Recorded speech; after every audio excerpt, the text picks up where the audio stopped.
In this episode of 5 Things, 5 Tips that you can use for your RV, we start off with a dual refrigerator freezer temperature monitor. And this is a generic monitor, although I do have a link on my website on where you can get it. And it includes a sensor labeled 1, a sensor labeled 2. And we can see those here. Sensor 2 is at the top for some reason. Sensor 1 is in the middle, and the indoor temperature is in the bottom. And we've not put the sensors in the refrigerator yet, so they all read 71 degrees. They're battery powered, and there are 4 magnets on the bottom. So you can either attach it with magnets to a wall or whatever, or you can flip up a little stand like that. The sensors are spring loaded, so we put one in the freezer, and we put the other one in the refrigerator. And now that we have given the sensors some time to stabilize, we can see that on the top one, the refrigerator is 39 degrees. In the middle, we have 25 degrees for the freezer. And the inside temperature of the RV is 70 degrees, so that's pretty nice. When we're camping, even if we're on a full hookup site, we always like to bring a jug of bottled water for things like coffee. And sometimes, we run out before we can get back to the store to get another gallon of it. And so for those times, I use the Sawyer water purifier. And you probably have heard about it before. And this particular one is a kit that works with your faucet. Now, unfortunately, this kit won't work on this faucet because this is this type of faucet here. But if you have a standard faucet, this just goes over the end of the faucet. Well, as an alternative, since I can't hook it to my faucet, I hook it to my outside faucet.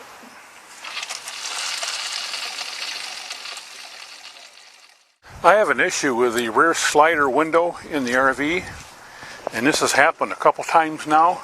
You see that the window's open a little bit. It should be closed. And the first time, I thought, well, maybe we just didn't close it when we left the campground. But then I made sure that I closed it, and I noticed, at least on 2 occasions, that when I got to where I was going, it was open again. The only thing I could think of is we went through some really bad roads, a lot of bouncing and stuff. It's hard for me to believe that thing can open up by itself on a bouncing road, but that's the only thing I can think of because I know that I closed it. And it may be that the latch just doesn't latch right, and I suppose that could be. And to alleviate the problem, I have 3 different clamps.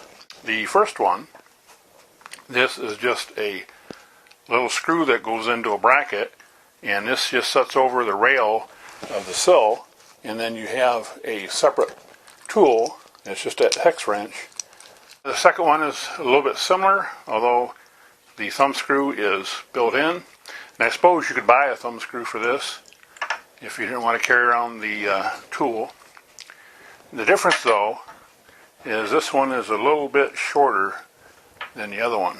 And then the third one is just a little knob that you turn, and it will close these little jaws. And that's as closed as they can get. And of the 3, this one here will not work. It's just too big to fit in here. And this one, although it will fit, it slides under the bar here, so it's too low. So finally, the third one will fit. And this is the one that requires the key to lock it. And then that will touch the bar and you can't move it. So out of the 3, that's the best one. If you're like me, you have several remotes in your RV, and it just seems like they keep coming up missing. So the solution I've come up with is I ran across these remote holders made by Camco, and I have 2 of them. And they were $6.50 a piece or something like that. And so we're going to try to install these and see how they work out. And they are large enough that you can probably get 2 or 3 remotes in them. And they attach with double-sided tape. So I don't know how long that's going to last, but we'll see.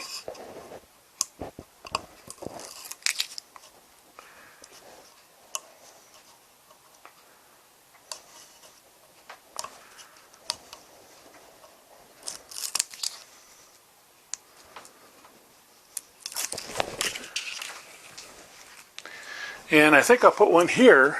If you can wait 24 hours before you put weight on them, then they'll probably stick better. And this Wally remote will fit, no problem.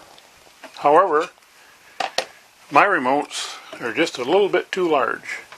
Now these do have just a silicone rubber case, so they will fit like that. So if I need to use it bad enough, I can do that.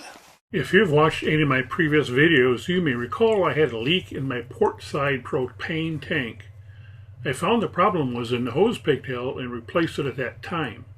Since then, we've been using the starboard tank, but it seems we have been using a lot of propane. If we have a leak, it has to be pretty small, as I cannot smell gas, so I purchased this Camco 59023 leak detector to see if I have a small leak in my system. To use this as a leak detector, you basically would install it on your tank like I have, turn the tank on for at least 3 minutes, then turn it off.